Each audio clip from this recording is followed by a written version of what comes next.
नमस्कार दोस्तों, welcome to my channel. आशा करता हूँ आप सब सुखी होंगे, जहाँ होंगे अच्छे से होंगे। और एक ही चीज़ आपसे रिक्वेस्ट है कि पढ़ते रहिए, नॉलेज को गेन करते रहिए। मैं जो पढ़ा रहा हूँ वो पिछली बार हमने पढ़ा था पास फेल वाले क्वेश्चंस परसेंटेज के ऊपर ही, moderate thing, beginners level question है। आज जो क्वेश्चन से बेस्ड ऑन वेन डायग्राम या सर्वे के ऊपर जो क्वेश्चन होते हैं उनको वेन डायग्राम से सॉल्व करेंगे। ये question SSC, bank, UPSC, even campus interview तक में आपको क्वेश्चन पूछे जाएंगे। इसलिए मेरी आपसे इच्छा है, सब्सक्राइब करिएगा मेरे चैनल को, बेल आइकन को जरूर दबाइएगा और आगे से आगे फ्रेंड सर्कल को रिक्वेस्ट कीजिएगा कि ये जरूर देखे जाए। मैं आपको बिगिनर्स लेवल क्वेश्चन स्टार्ट करूँगा आज, ठीक है। वेन डायग्राम जो करेंगे वो इस टाइप से स्टार्ट करेंगे, इस टाइप से ऐसे वेन डायग्राम बनेंगे दो के लिए, सर्वे के लिए। और जब तीन चीज़ों का सर्वे होता है ऐसा होता है, चार के लिए ऐसा होता है, ठीक है। आज हम बात नहीं करेंगे, आज हम सिंपल तो सर्वे पे ही बात करेंगे।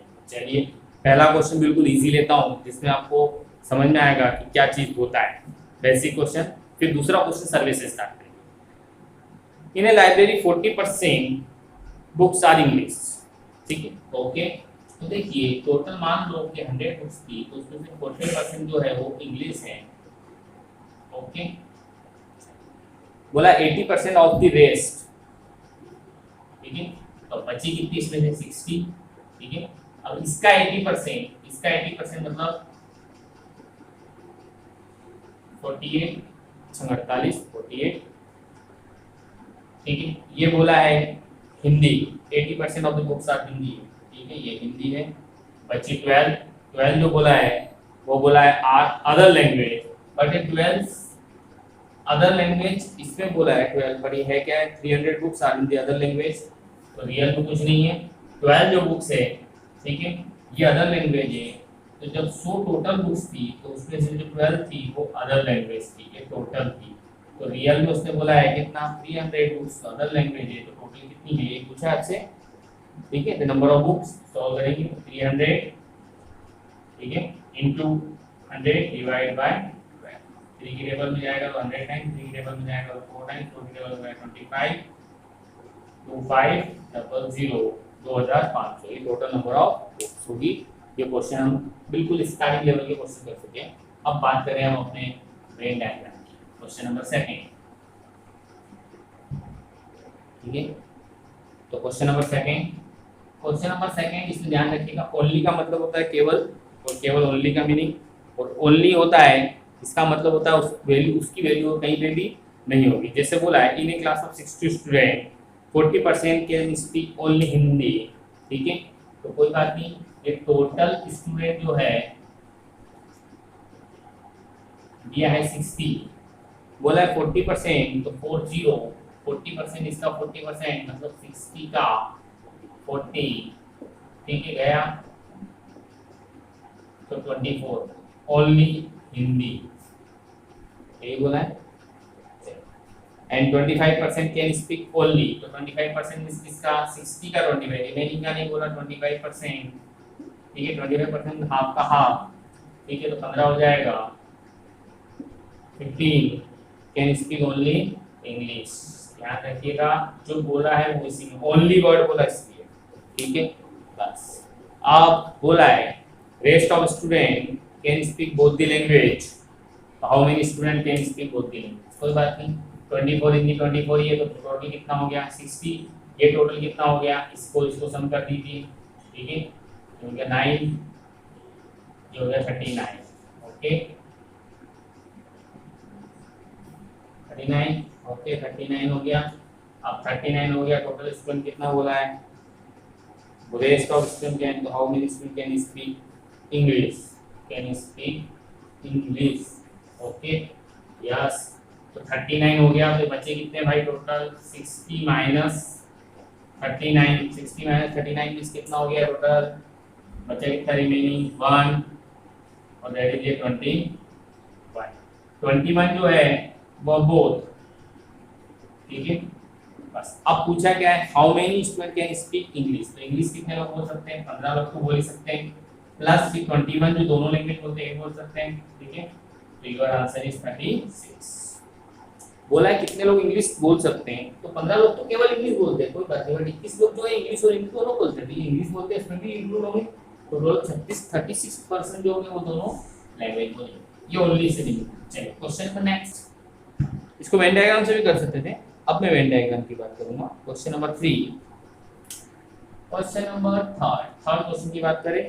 In an examination 40% student can fail in maths, ठीक है, ओनली नहीं बोला है, 30% can fail in English and 10% fail in both, बस ये पूछा है, कोई बात नहीं। ये मैंने वेन डायग्राम बनाया, ठीक है, ये लिखा 10% सबसे पहले फेल इन बोथ, ठीक है, ये लिखा मैथ्स और ये लिखा इंग्लिश। अब समझ लीजिए आप इसको, बोला 40% कैन फेल इन मैथ्स, 40% में 10% तो ये है ही जो दोनों में फेल है, तो रियल में है 30% can only fail in maths. और 40% की बात करूंगा, ये देखिए 40% हो गया ना, 30 और ये 10 हो गया 40%। फिर बोला 30% इंग्लिश, तो यहाँ लिखूं 20, देख लीजिए 30% मीन्स क्या हो गया, तो 20% प्लस 10% तो हो गया 30% इन इंग्लिश। ओके, चलिए ये भी फेल, ये भी फेल, ये भी फेल। अब इसका मीनिंग होता है ये ओनली, ये ओनली और ये बोथ। अब पूछा है percentage of student who pass in both the subject, कोई बात नहीं, सबसे पहले फेल फेल फेल जोड़ दीजिए, तो 30 प्लस 20 प्लस 10 मतलब ये हो गया 60% तो फेल है, टोटल होते हैं 100 minus 60 means 40% pass in the both the subject, ध्यान रखिएगा पास इन बोथ सब्जेक्ट, ध्यान से बोलिएगा पास इन बोथ सब्जेक्ट। वो बोले पास इन वन सब्जेक्ट, तो भाई 30% स्टूडेंट जो है वो मैथ्स में फेल है, तो ये इंग्लिश में पास होंगे, और 20% जो है वो किस में फेल है, इंग्लिश में फेल है, तो मैथ्स में पास होंगे। जो बोले pass in one subject, only one subject, तो 50% आपका आंसर होगा। चलिए ठीक है, आइए इस टाइप के क्वेश्चन पूछे जाते हैं। क्वेश्चन नंबर 4 अगेन एक बार फिर समझ लीजिए, ठीक है। Question number 4, in an examination 60% student passed in the English, 70% passed in Hindi and 40% passed in both। Okay, कोई बात नहीं, चलिए ठीक है। इसको दो तरीके से, पहला वेन डायग्राम में बोलूंगा, उसमें जो बोला है टोटल पहले बोला है 40% पास इन बोथ, तो 40% पास बोला, ध्यान रखिएगा पास, ठीक है। अब बोला 60% पास इन इंग्लिश, तो इसको इंग्लिश मान लीजिए, 60% है तो उसमें से 40 है, तो बचा क्या 20%, 20% जो है ओनली पास इन इंग्लिश। फिर बोला हिंदी में 40%, सॉरी हिंदी, ठीक है, हिंदी में बोला है 70% पास, 70% पास तो 30%, अब ये पास पास पास, ठीक है। अब बोला percentage of student who fail in both the subject, okay, तो पास कितने हो गए 20 प्लस 40 प्लस 30 भी 70 दैट इज 90, 90% तो क्या हो गया पास दे, तो your answer is 10% fail in both the subject, okay, your answer is 10% fail in both the subject, ठीक है। इसको दूसरे तरीके से भी किया जा सकता था, क्वेश्चन नंबर 4, ठीक है, ऐसा कुछ नहीं याद करते हो, ठीक है। इसको वेन डायग्राम के अलावा दूसरे तरीके से किया जा सकता है, बट वेन डायग्राम सबसे इजी होता है, बहुत इजीएस्ट मेथड्स है, ओके। चलिए अब बोला है next 40% of student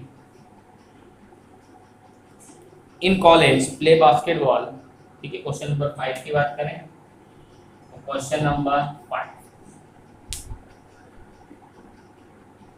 34% student play tennis, the number of student who play in both the games is दिया है 234, the number of student who play neither basketball nor tennis is 52%, determine the number of population in the college। Good, चलिए question पूछा है 40%, देखो भाई Venn diagram बनाया मैंने, तो मुझे तो कुछ मालूम नहीं, सीधा वेन डायग्राम बनाया। यहाँ बोला भाई बास्केटबॉल, और इधर है आपका टेनिस। ओके, टेनिस उसने बोला है 40%, ठीक है।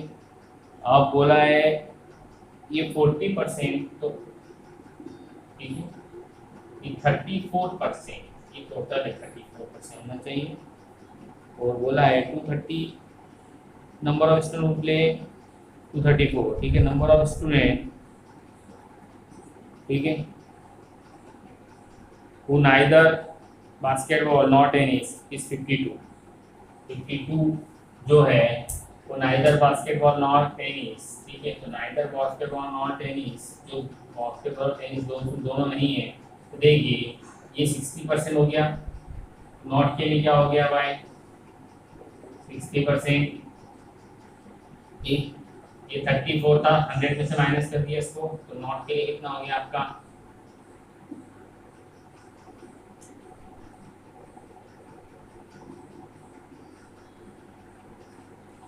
66%, ठीक है।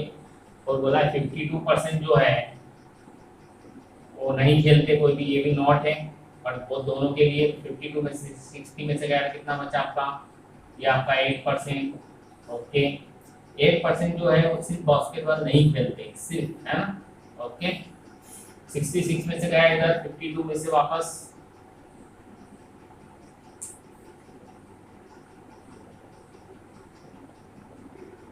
14%। ओके, फिर बिल्कुल जो बिल्कुल कुछ भी गेम नहीं खेलते हैं उनमें से, ठीक है। अब बोला है जितने दोनों गेम खेलते हैं तो कोई बात नहीं, ये जो दोनों है टोटल वही 5 खेल वाले में आ गए, माइनस प्लस कर दीजिए तो रेडी आ जाएगा 8 + 52 + 40। ओके, देखते हैं क्या होता है। ये हो गया 60 + 74%, ठीक है। तो 100 में से माइनस कर दो 74, आपका 26% जो होगा वो दोनों के दोनों खेलते हैं। 26% किसके बराबर दिया आपको 234, तो 26 किसके बराबर दिया भाई आपको 234 के, तो 100% इसके बराबर, ठीक है। ओके, तो 234 × 100 डिवाइड बाय 26, ठीक है। चलो 13 के टेबल में चले जाएगा, 1 × 36 2, ठीक है। 13 बचा 1, ओके, उसके बाद 10 टेबल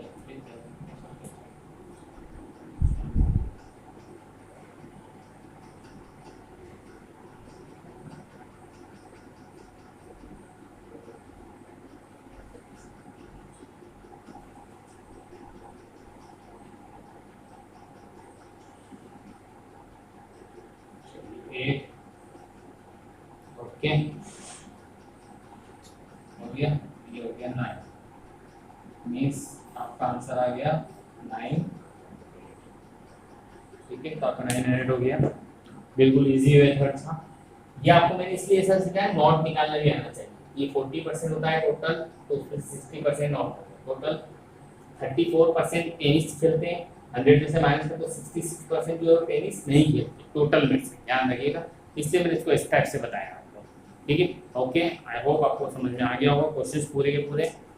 बस आप मेरी यही रिक्वेस्ट है, मेरे चैनल को सब्सक्राइब करिए सबसे ज़्यादा, इसको और भी अपने तरीके से पढ़ेंगे अपन, और पढ़ते रहिए, हमेशा नॉलेज को गेन करते रहिएगा, प्रैक्टिस करते रहिएगा। Practice next perfect.